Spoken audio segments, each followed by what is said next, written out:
მე-18 საუკუნეში, უბრალოდ მე-18 საუკუნის ბოლოს ძალიან დიდი ინფორმაცია დაგროვდა, ეს ძირითადად საუბარი არის ექსპერიმენტული სახის ინფორმაციაზე, რომელიც ქიმიკოსებმა მოიპოვეს ლაბორატორიული კვლევების შედეგად და საჭირო გახდა მათი სისტემაში მოყვანა.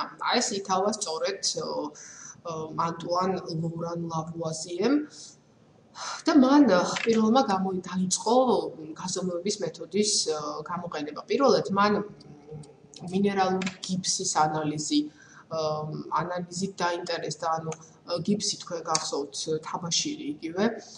პირველად ალ-რაზმა, იგივე რაზესმა აღმოაჩინა, ეს იყო არაბი ალქიმიკოსი, რომელიც ეძებდა ელექსირს, აღიარებდა ელექსირის და ფილოსოფიური ქვის არსებობას, მაგრამ ის ამბობდა, რომ არავითარ შემთხვევაში ეს იმიტომ არ უნდა ვეძებოთ, რომ თქვათ ის გამოგვადგება ოქროს, რომ რომელიმე მეტალი მომწიფდეს ოქროთ. არა, ის უნდა გამოვიყენოთ ჩვენი, ანუ ადამიანის ჯანმრთელობის გასაუმჯობესებლად, კერძოდ ის აყენებდა ორ პრობლემას, ეს იყო ახალგაზრდობის გახანგრძლივება და ეს იყო სიცოცხლის გახანგრძლივება. და სწორედ ამ თაბაშირის ანალიზით დაიწყო ლავუაზიემ, ანუ ის კალციუმის 4-ს დაკავშირებულს ორ წყალთან აშორებდა წყალს, ანუ ჯერ წონიდა წყლიანს, შემდეგ უკვე აცილებდა წყალს და წონიდა უწყლოს და ცდილობდა გაერკვია რა კავშირი შეიძლებოდა ყოფილიყო მათ შორის.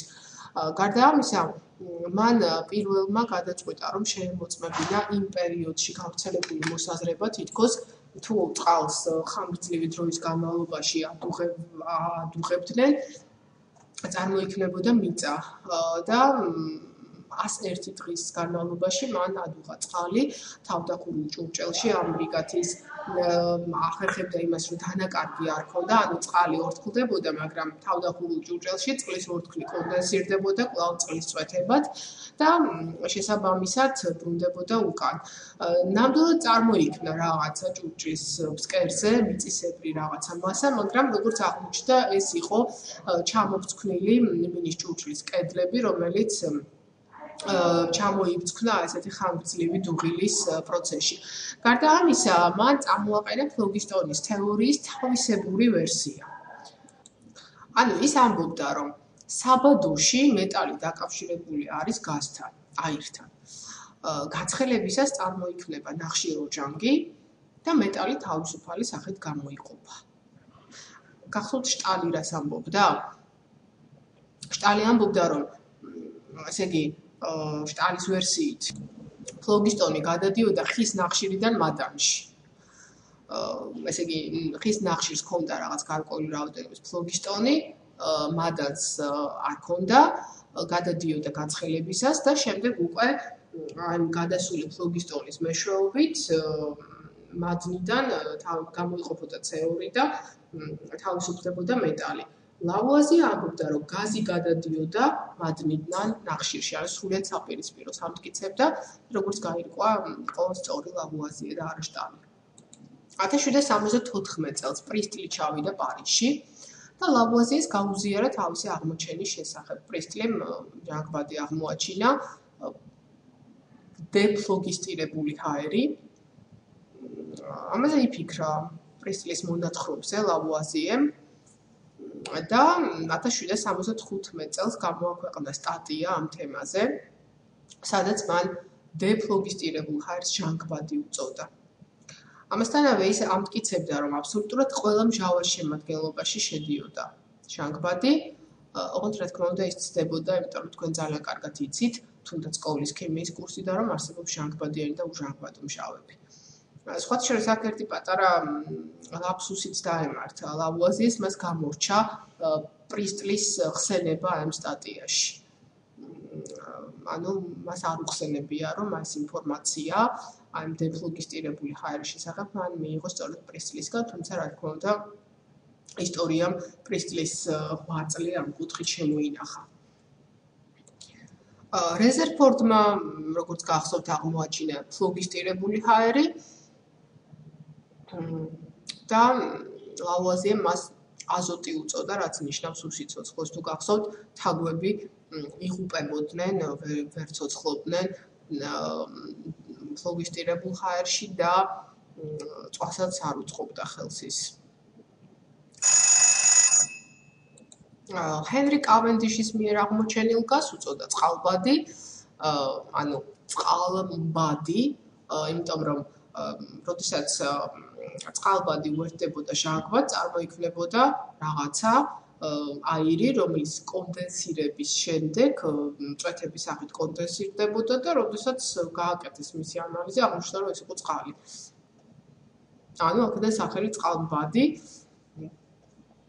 და სხვა შორის ამით საკმაოდ დიდი დარტყმა მიადგა ძველი ბერძნების ამ წარმოდგენას, რომლის თანახმადაც წყალი იყო ერთ-ერთი პირველი ელემენტი, ანუ აღმოჩნდა, რომ ეს ელემენტი სულაც არ ყოფილა და იყო ნივთიერება, რომელიც შედგებოდა წყალბადისა და ჟანგბადისგან.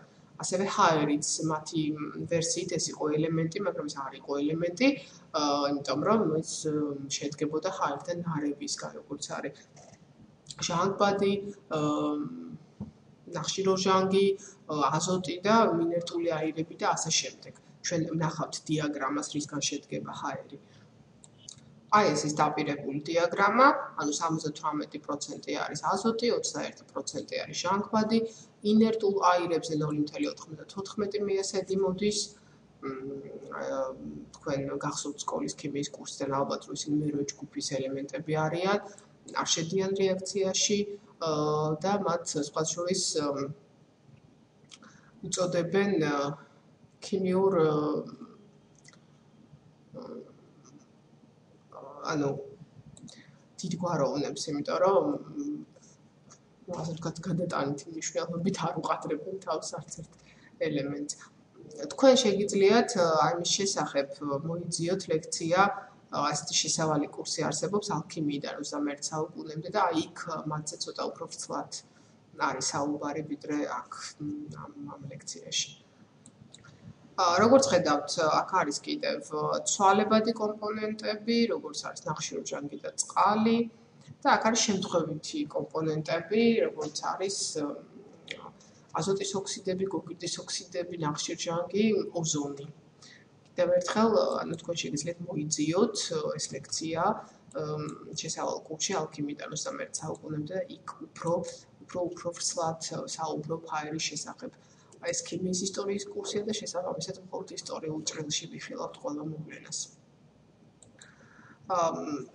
ლავუაზიემ ასევე აღნიშნა, რომ დრო მოვიდა სისტემატიზაციისო და არ შეიძლებაო, რომ გამოვიყენოთ ისეთი ტერმინებიო, როგორც არის ფლოგისტირებული ჰაერი, დეფლოგისტირებული ჰაერი, ტყის გაზი და ასე შემდეგო. აუცილებლადო უნდა შემოვიღოთ რაღაცა ერთიანი სისტემური სახელებიო, სადაცო რომლის მეშვეობითაც შესაძლებელი გახდებაო, რომ გავიგოთ ანუ შემადგენლობის შესახებ ინფორმაცია უნდა მოგცესო. მაგალითად, ნახშირბადის დიოქსიდს უწოდებდა ის ნახშირორჟანგს. ანუ საიდან ჩანდა, რომ ის შეიცავდა ორ მოლეკულა ატომს. ნახშირბადის მონოოქსიდი, ანუ CO.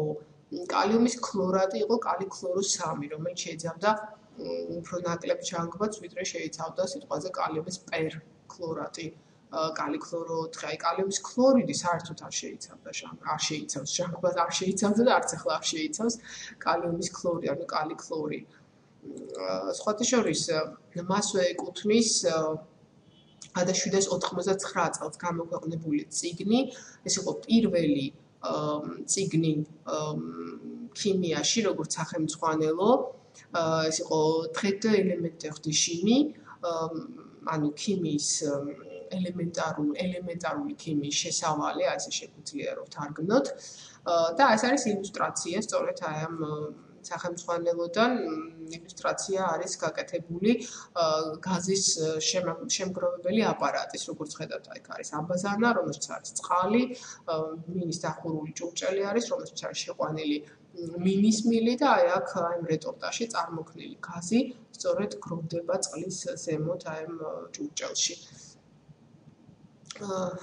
ეს კი არის სურათი, რომელიც ეიფელის კოშკის ქვემოთ არის, ანუ თუ დადგებით ეიფელის კოშკის ძირში, იქ არის ანუ ფრანგი მოქალაქეების გრავიურები და ასეთი ბიუსტები, რომელმაც ასახელეს საფრანგეთი და ერთ-ერთი მათგანი გახლავთ ლავუაზიე ზუსტად.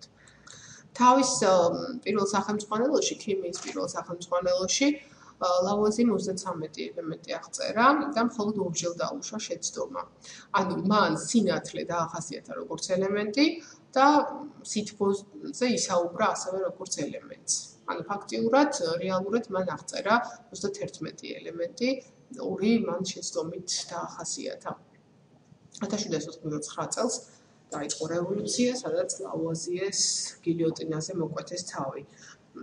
რატომ ეს ქიმიას არ უკავშირდებოდა, რა თქმა უნდა, ლავუაზიე იყო გადასახადების ამკრეფი, ანუ იურიდიული განათლება ჰქონდა და როგორც კლერკი მუშაობდა ამ გადასახადების ამკრეფავ რაღაც ბიუროში და სწორედ ყველა ანუ ვინც ამ გადასახადებში იყო დაკავებული, იყო გილიოტინირებული და გამოაკრითა არ იყო არც ლავუაზიე. ქიმია ეს იყო მისი ჰობი, მისი მოწოდება, ასე ვთქვათ. და მან ასეთი სიტყვა წარმოთქვა, რომ როგორც ჩანსო, რესპუბლიკას აღარ ჭირდება ქიმიკოსებიო, ეს იყო მისი ბოლო სიტყვები.